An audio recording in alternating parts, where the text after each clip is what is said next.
Bonjour bien-aimés frères et sœurs, bon samedi à tous. Que la joie du Seigneur caractérise nos vies et que la paix du Christ soit au centre de nos cœurs. Ses yeux sont toujours sur les justes, sa main ne cesse de bénir. Que toute la gloire lui revienne au nom de Jésus-Christ. Bienvenue dans notre partage quotidien. Ce matin, nous allons encore partager la parole de Dieu. Le Seigneur nous a tant aimés qu'il a déposé ce matin, ce jour, une pensée exceptionnelle pour nos vies, afin que nous puissions aller de l'avant comme le Seigneur le souhaite, que nous puissions prospérer à tous égards en ayant une parfaite santé, comme prospère l'état de nos âmes. Cette prospérité, elle est à la fois physique, spirituelle, morale, matérielle, mais aussi psychologique et dans tous les autres domaines de notre vie. Le thème de notre partage ce matin, c'est dépasser la ligne de l'impossibilité et voir grand.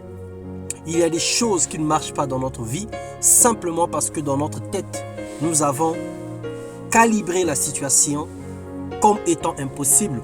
Nous avons donné des vocabulaires à certaines situations qui n'avaient pas lieu d'exister dans notre esprit, qui n'avaient pas lieu d'exister dans notre tête. Mais à cause du vocabulaire que nous avons donné à la situation, nous la rendons de plus en plus efficace et nous la rendons de plus en plus difficile. Dans Job, le chapitre 3, le verset 24 au verset 25, la Bible déclare « Mes soupirs sont ma nourriture et mes cris se répandent comme de l'eau. Ce que je crains, c'est ce qui m'arrive. Ce que je redoute, c'est ce qui m'atteint. Je n'ai ni tranquillité, ni paix, ni repos, et le trouble s'est emparé de moi. » Bien-aimés, ayant reçu la grâce excellente et le don parfait de Dieu, nous avons le pouvoir de changer les choses et de désorienter le plan de Satan, de détruire ou de bâtir. Nous avons reçu ce pouvoir d'appeler à l'existence des choses qui n'existent pas. Nous créons par nous-mêmes des barrières infranchissables, des lignes de front par nos confessions négatives. Par nos limitations psychologiques, nos paroles déterminent souvent notre attitude et nous bloquent dans plusieurs niveaux de notre progression spirituelle. Proverbe 11, le verset 17, la Bible déclare « L'homme bienfaisant se fait du bien à soi-même, mais celui qui est cruel trouble sa propre chair. » Nous pouvons troubler notre propre chair, nous pouvons troubler notre propre vie à cause des confessions négatives ou des imaginations qui n'a ni tête ni queue, qui n'a ni commencement ni fin, qui est sans fondement. Avant de désirer le respect, avant d'aimer qui que ce soit, nous avons la responsabilité d'aimer nos propres vies, d'accepter ce que nous sommes, de respecter et de considérer ce que nous avons reçu de Dieu, sans complexe, sans gêne. Avant de désirer le respect des autres, nous devons nous respecter nous-mêmes et respecter les autres. Avant de considérer ou avant de chercher l'excellence ou encore les félicitations ou l'honneur des autres, nous devons nous-mêmes d'abord nous honorer.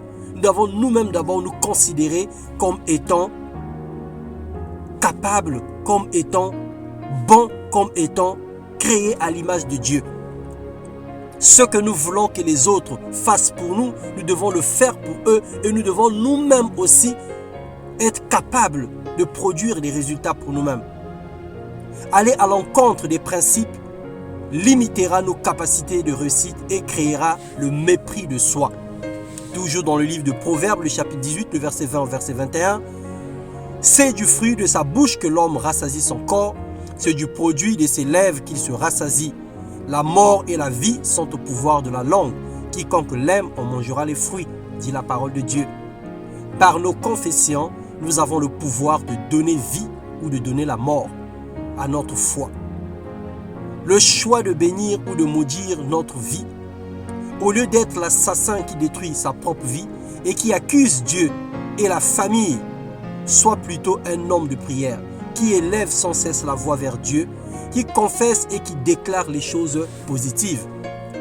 Au lieu de voir le diable partout dans toutes les situations de ta vie, sois toi-même le prophète de ta vie. Dans Ézéchiel, le chapitre 37, le Seigneur a rencontré le prophète et lui a dit « Fils de l'homme, ces eaux pourront-ils revivre? Il a répondu juste parce qu'il a dit, le Seigneur, tu le sais.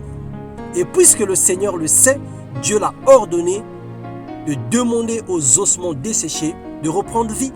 Et il a commencé à prophétiser sur les ossements desséchés. Et nous connaissons la suite de l'histoire, ils étaient devenus des esprits vivifiants, des êtres humains, remplis de chair et de sang par la puissance du Saint-Esprit qui a soufflé. L'Esprit qui souffle des 4 vents a soufflé sur les ossements desséchés et ils sont redevenus des êtres humains. Alors aujourd'hui, tu dois être le prophète de ta propre vie. Arrête d'être le prophète de malheur. Arrête de confesser des choses négatives. Arrête de prophétiser des choses inutiles sur ta vie. Parle positivement pour ton propre sort. Change ton vocabulaire. N'appelle pas conjuration ce que le peuple appelle conjuration. Ne crains pas ce que le peuple craint. Déclare les choses et elles prendront vie. Et elles auront un sens pour ton avenir. Que le Seigneur te bénisse. Qu'il bénisse ta langue, qu'il bénisse ta bouche. Et qu'il fasse de toi le prophète puissant dans le nom de Jésus-Christ. Amen.